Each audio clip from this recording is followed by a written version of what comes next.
I think that I am live.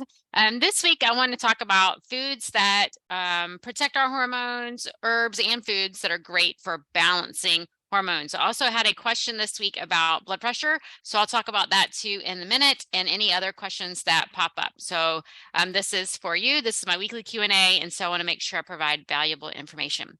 So when we talk about hormones, there are hundreds of hormones, but usually we think about sex hormones. That's normally what we hear when people are referencing hormones as well. And so this is actually for sex hormones, but it's actually great information for all of our hormones. So first, we have foods that protect our hormones, like the brassicas, the cruciferous vegetables. Think of broccoli sprouts, but maybe you don't even have to go that far. Just eating broccoli, cabbage, bok choy, any of these vegetables. So I talk about these a lot. They're called cruciferous vegetables because the flowers are shaped kind of like a crucifix, and they come from the brassica family. You may hear them called brassicas as well. But they are associated with, you have different pathways in our hormone system, and there are actually several different estrogens. We always talk about one estrogen, or we hear about one estrogen. Maybe you've had a blood test that shows a different form, uses a different word. Maybe it says estradiol or estrione or something like that. And so there are different estrogens, and when we eat things like broccoli, sulfur-rich foods, they help us to create the good, the healthy estrogens and balance out our other estrogens as well. So we have estrogens important for bone health, but if we have too much estrogen, then we have a higher risk of cancer. So we need a right balance. And things like broccoli and broccoli sprouts, any of those cruciferous vegetables are really great for helping us with the correct hormonal balance there. And so I already mentioned bok choy, daikon radish. That's another great one. It's not as common here in Georgia. We try to grow it here on our farm, but we don't always have it. Radishes, wasabi. You know, if you go and have sushi, that wasabi. Now, sometimes it has food coloring and things like that, so you want to be careful. Arugula, broccoli sprouts, Brussels sprouts, Napa cabbages, Chinese cabbages, all the cabbages, kale, cauliflower. If you saw my recipe, I posted, it was Dr. Rita Marie's from her blog. It is grain-free bagels, and I made mine in the dehydrator, but you could bake them, and they're delicious, but they're made out of cauliflower. Kohlrabi, collards, watercress, mizuna, mustard greens, rutabaga, turnips. There's so many different things, and so they're really great for helping with hormone balance. So just a couple of stats. As our plant food consumption goes up by 20%, cancer rates drop 20%. So we want to make sure we're eating lots of plants. When cruciferous vegetable intake goes up by 20%, cancer rates drop by 40%.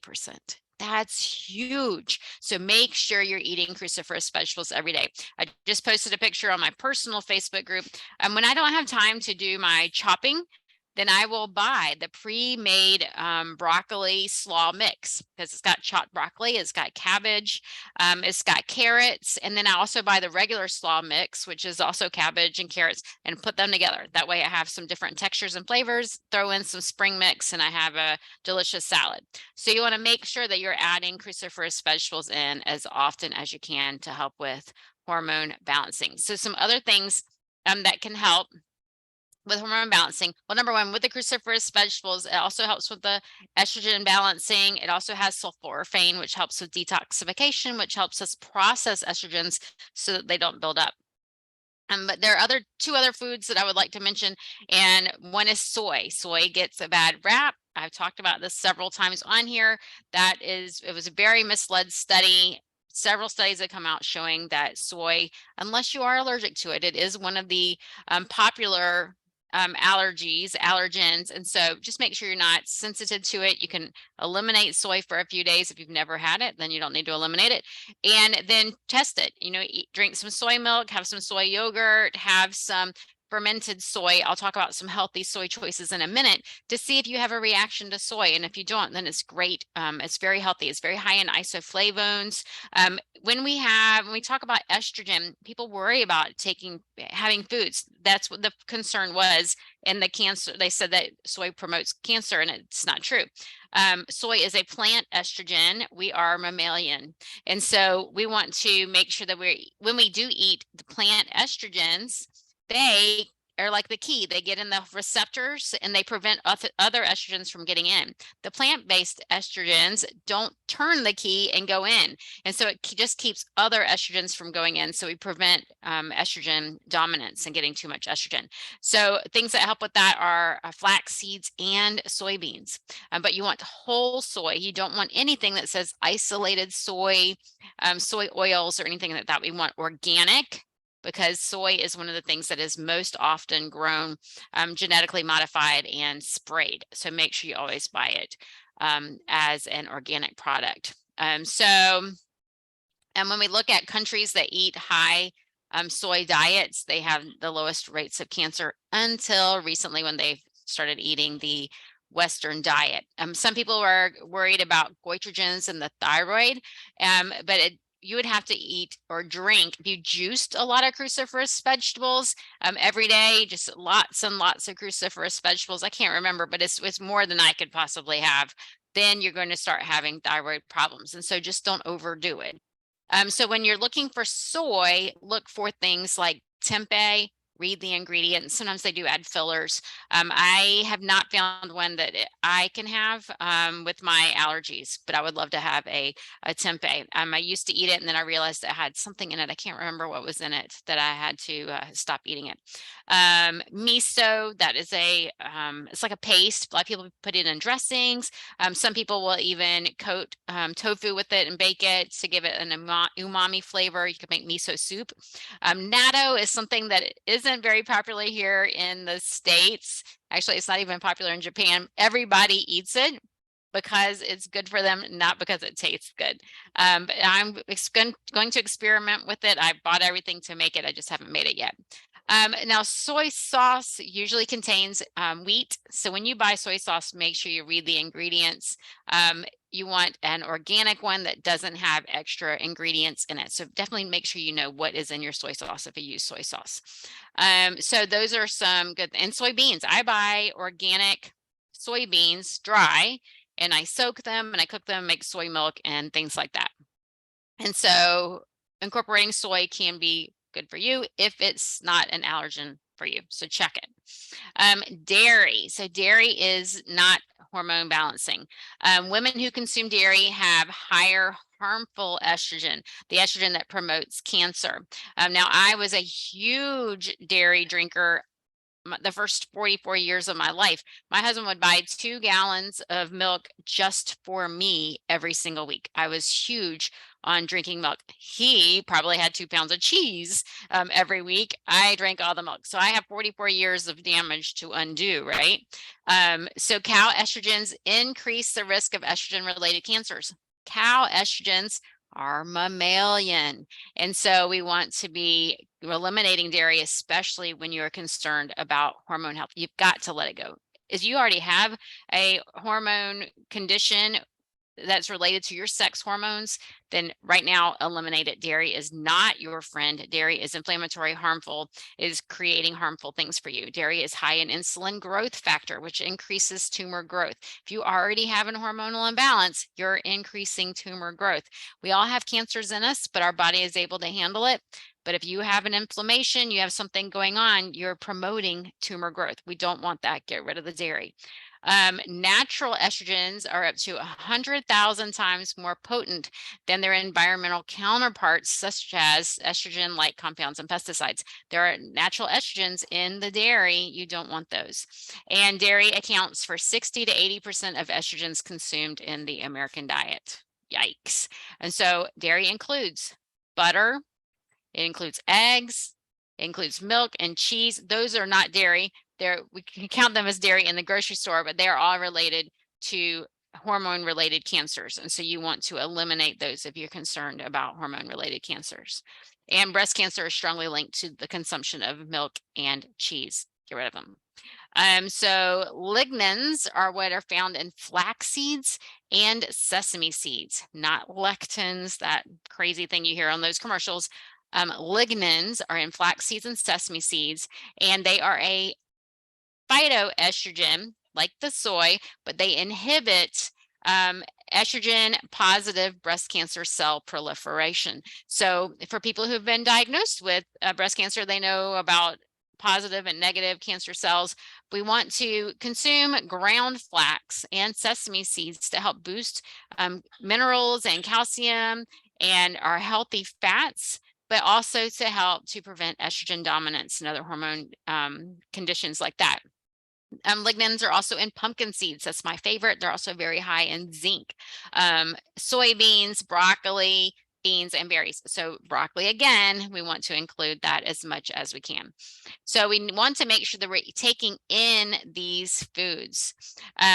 Let's see, isoflavones that I mentioned earlier that are in soy are also in red clover. So I like to buy, you can grow red clover in your fields. It's in fields around here, but those are sprayed fields. So be careful where you get it. I do buy some organic red clover as an herb and make a red clover tea. I call it my cancer fighting tea, but I also just did a video. I think it'll be up on Wednesday on my YouTube, a libido boosting elixir.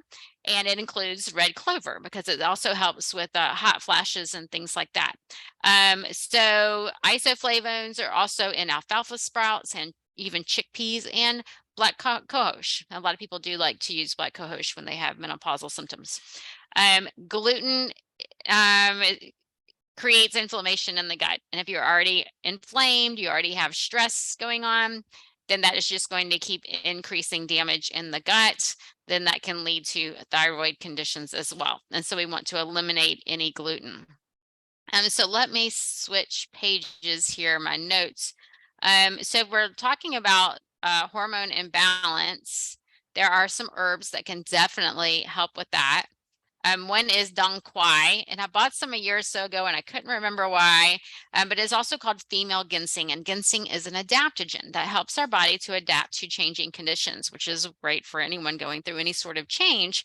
But if anyone who's under stress and things like that, you want to find an adaptogen that's good for you. So medical disclaimer, I didn't give a medical disclaimer before I began today. This information is for educational purposes only. I am not diagnosing, I'm not treating, I'm not telling anyone to stop any medication. Always run any information through your medical provider and do your own due diligence. So Dong Quai is great for regulating estrogen in the body and helping with liver detoxification. It contains phytoestrogens, which bind to the estrogen receptors, which increases levels of estrogen. It contains vitamins E, vitamin A, and vitamin B12. And it's been shown to help with things like hot flashes and dryness, reducing mood swings and other stressors related to the changes in premenopausal and menopause. Also helps to move bile, which is very important in removing excess fats and sludge and things like that. So we want to make sure that we are always promoting fluid bile. Another herb is maca. Maca is another adaptogen. It's very high in calcium, magnesium, zinc, and iron. It's also high in all the B vitamins, which are very important for our hormone health, and as well as other things, and vitamin C and E. And vitamin C, remember the adrenals, I've talked about this before, the adrenals use more vitamin C than any other organ in the body. And so we want to make sure that anytime we're under stress, we're going through any kind of stressor or change, we're including a lot of vitamin C rich foods. And maca also helps to balance estrogen and progesterone levels, reduces hot flashes and dryness, and increases libido. It also decreases brain fog and helps with bone health. Another one is the red clover, which I already mentioned before. Red clover is very high in minerals and vitamin C. That's why I included it in my cancer formulas. It's wonderful in helping balance moods, helping with hot flashes. So there's a study that showed using red clover for 8 weeks. So you can't just take it today and you have relief tomorrow. over 8 weeks, there was a 44% decrease in hot flashes. Now, just for those of you who know me, I had never experienced any hot flashes. I credit that to keeping my liver nice and clean and a nice clean diet. Luckily, I changed my diet at the age of 44, and so that I could undo some damage to go through a change easily. And red clover also helps with HDL cholesterol. So increasing the good cholesterol. We want those nice, fluffy, high density cholesterol. And then another herb that is great for balancing sex hormones is chaste tree. It increases progesterone by stimulating the luteinizing hormone. It also helps to normalize prolactin levels and promotes fertility. It can help with depression and dryness and things like that. So if your cycles are kind of off, or you're having any PMS symptoms, I will tell you, I did always have PMS symptoms. I had the 3-day cyclical headaches, migraines, things like that. And chaste tree is also known as Vitex berry. You can get it. Ooh, I wish I had my bottle here to show you. Anyway, you can get it in several different places, but you just make sure you buy organic. But it can help with anything like that. And you know, a lot of people use progesterone creams and things like that, but you can use an herb and take it in capsule form or in a tincture or something like that to help with symptoms like that. Black cohosh. That is one that is very popular in using for menopause. Now, you don't want to just grab herbs sporadically. We work on balancing the body. And so grabbing an herb isn't any different than going to the doctor and asking them for a pill for your ill. That's not what we want to do. We want to restore liver health. We want to improve your nutrition so that you don't need the herbs and supplements. So that being said, if you need relief while you're going through these things, cleaning up your environment, cleaning up your microbiome, cleaning out the liver, then that may be helpful. So black cohosh can help with depression and anxiety and mood swings and hot flashes. So a lot of people do really like it a lot. Let's see. So some symptoms that you have an imbalance in your hormones. One is wrinkles, one is dry, brittle hair, hair that's turning gray, fatigue and lack of motivation, loss of libido, mood fluctuations, weight gain or weight loss resistance, dry skin. Some of these are related to thyroid too, which thyroid is another hormone. So there's still hormones, right? And sluggish and inefficient digestion. So if I were talking about the thyroid, dry and brittle hair, fatigue and lack of motivation, mood fluctuations, stubborn weight, dry skin, weak bones. I mean, see, it's the same exact thing. And so this is not specific to just one type of hormone. So I hope that helped with your foods and herbs for sex hormones.